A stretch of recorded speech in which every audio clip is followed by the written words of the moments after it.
All right, so Ramona, let's start here. You sat down with Steve Ballmer.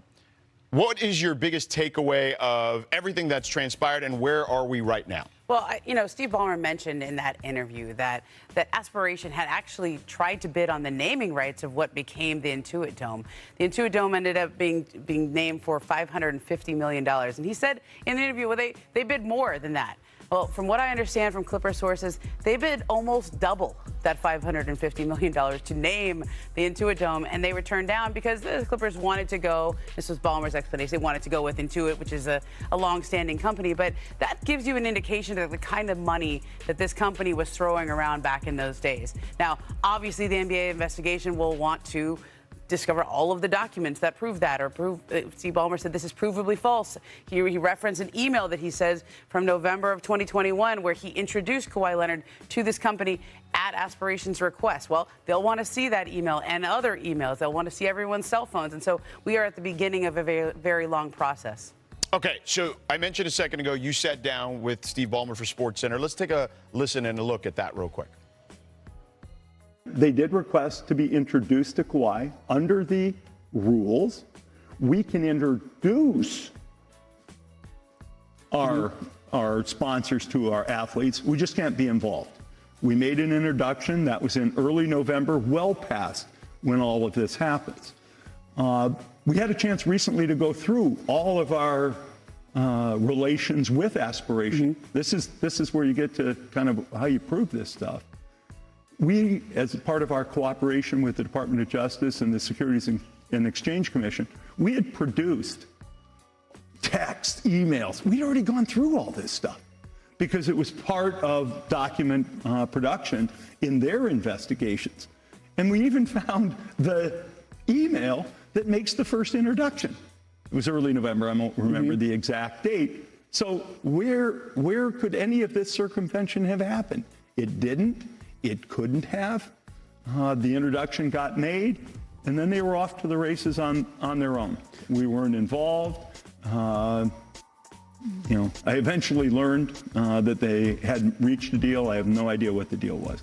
When you signed Kawhi in 2019, the NBA had an investigation that his uncle, Dennis Robertson, asked for extra benefits, whether it be use of a plane, a house, guaranteed endorsement opportunities.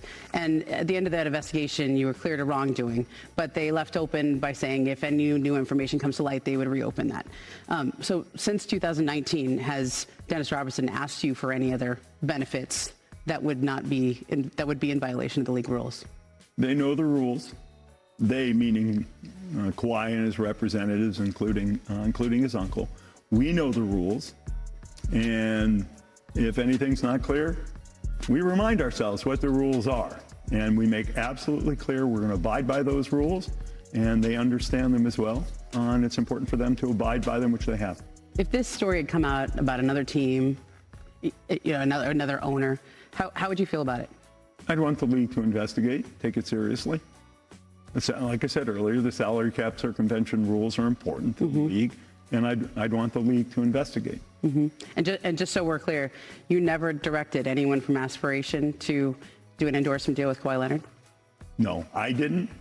And more importantly, we, the Clippers, did not. We didn't give them direction. We made an introduction as is appropriate under the rules. A lot of sponsors do like to, they call it activate by doing something also with players. We made the introduction, and that was that. How do you the Board of Governors meeting is in a few days. How do you think your fellow owners are going to approach this? I don't know. I hope they'll have faith and confidence in me, the folks who've gotten to know me, but I can't predict. Cool. All right. Thanks, Steve. Thanks, Ramona. Really appreciate the opportunity to talk about what we've done and express, I guess, some of the anger I'm feeling about what's going on. And I also feel some sadness for our employees. I'm mad, but I'm also sad that they're going through this as well as our staff and our fans. Thanks, Steve. Thanks. All right, Ramona, anything to add to that? Well, this is an interview where you ask a yes or no question. You're not really supposed to do yes or no, but the question on Kawhi Leonard's uncle, Dennis Robertson, had he ever asked you for more extra benefits, was a yes or no question, and there was not a no. I mean, eventually they got to we have to abide by the rules, but I think that was an interesting answer. And it's interesting also in that there was a Toronto Star report that came out over the weekend by Bruce Arthur, and it said at one point during their free agent recruitment, Dennis Robertson had asked for shares in the Toronto Maple Leafs and was told, no, you can't do that because that's part of they own both teams. Yeah. And so I thought that was this obviously has come up before. We've had investigations on this before, and here we go again. And that's been an issue with Kawhi Leonard ever dating back to his San Antonio days. Channing, what are your thoughts on all this? Honestly, I think you got to ask. Like, you really got to ask. For a guy like Kawhi Leonard, I think he, as far as I know, he lives in San Diego. So it's like, hey, can I take the helicopter to go visit my family on these off days? Can I go see this? It's your agent's job to ask these uncomfortable questions away from Kawhi. And at the end of the day, you know, looking at Steve Ballmer, is the juice worth the squeeze to go through all this, have all this paperwork? It just doesn't make sense. You have a new arena. You're trying to get your team into to be a contender. You're doing all these things that are billion-dollar checks. What is that $28 million really over whatever contract that is? That's not worth like destroying your team. And you see his enthusiasm. He's probably the most enthusiastic owner. Why would he go behind just to leave a paper trail like this? It just doesn't make sense. It seems too sloppy.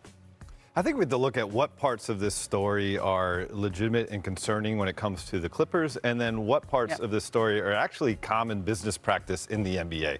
Let's talk about, obviously, the aspiration company having a deal with the Clippers and then having a separate deal with Kawhi Leonard. Well, I can tell you that Crypto.com has a deal with the Sixers. Afterwards, they had a deal with Joel Embiid as the face of the investment. You can say the same thing for Robinhood with the Washington Wizards and Alex Sarr subsequent after that. How about Chime? The Mavericks had a deal as an organization. Later on, Cooper Flagg, an individual deal. So that's common business practice. Beyond that, the question mark is, was this a normal level of tampering, or was this super concerning? Salary cap circumvention. I was told by a Clippers source that we recognize regular tampering to be like a speeding ticket. Salary cap circumvention is a red line. That's a murder charge, is what the source told to me. And so there is a belief within the Clippers right now that they are welcoming the league's investigation. They are glad to have professionals be able to review the documents that, as Ballmer told Ramona, they've already prepared for the DOJ investigation. And, you know, we could say that Ballmer told us that he was hurt and that he was angry. He may be a little embarrassed as well, too, because he did bring this company deal to the table, maybe didn't vet them enough. When we start talking about the numbers that are being thrown around, not just this purported Kawhi Leonard contract being, you know, a big number, the $330 million to begin with was team sponsorship. A big number. Well, they were on their jersey patch. And I think that they never made it there, right? I think they never quite. Very soon after they made these deals, the company starts to fall apart. Right. Yeah. Let's welcome in senior writer and Scape, David Dennis Jr. How do you feel about all this, David?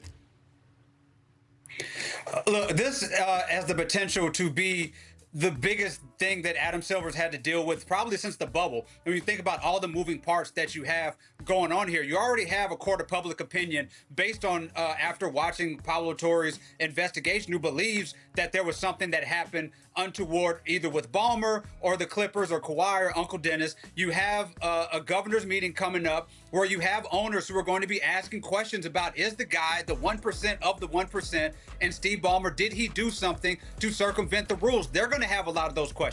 And then on the other hand, on the other side of this, you got Ballmer himself, who has endless resources, who is going to demand that there be actual substantial, not circumstantial evidence in order to do something about this, because he's going to fight, as we saw with that interview with Ramona. And so this is all centered around, let's not forget, Intuit Arena, a place that's hosting an all-star game. So there's so many moving parts and so many things that you have to get right and needles that you have to thread if you're Adam Silver to finally get to the bottom of this. Because this is not the Joe Smith situation. There's not a smoking gun right now. There's not anything in writing that says, yes, we are going to circumvent the cap. This is about Adam Silver having to figure out the best way to handle this. And it's kind of a reminder that all across these leagues, NBA, MLB, NFL, that when they try to be judge, jury, and executioner, they often come up short in trying to actually get to the bottom of these things. Adam Silver has a tough task in front of him to figure out a very complicated situation. Well, and to that point, David, and what I'll say is this, and I'll ask you guys this: this isn't a court of law when it comes to the NBA. There doesn't need to be a quote-unquote smoking gun per se. The company Aspiration is being investigated by the DOJ and the federal government, et cetera. That's a separate thing. But Adam Silver doesn't need that. They're launching their own investigation at the moment, and there doesn't need to be the quote-unquote smoking gun. So how does this potentially play out? Well, I'll tell you this. I remember from the last Clipper ownership scandal, which was the Donald Sterling scandal. Right. Somebody had told me, the only person who can hold other owners accountable are owners. Right. And that is Adam Silver's boss are the owners. And I think that Board of Governors meeting will be very interesting in New York. I've talked to a couple owners since the story came out last week on Pablo's podcast, and then since the interview that we did on Thursday night. And people are just they want to know more. Obviously, I mean, Steve Ballmer even said if it was another team or another owner, I would want to know more. But I think a lot of this will come down to how much do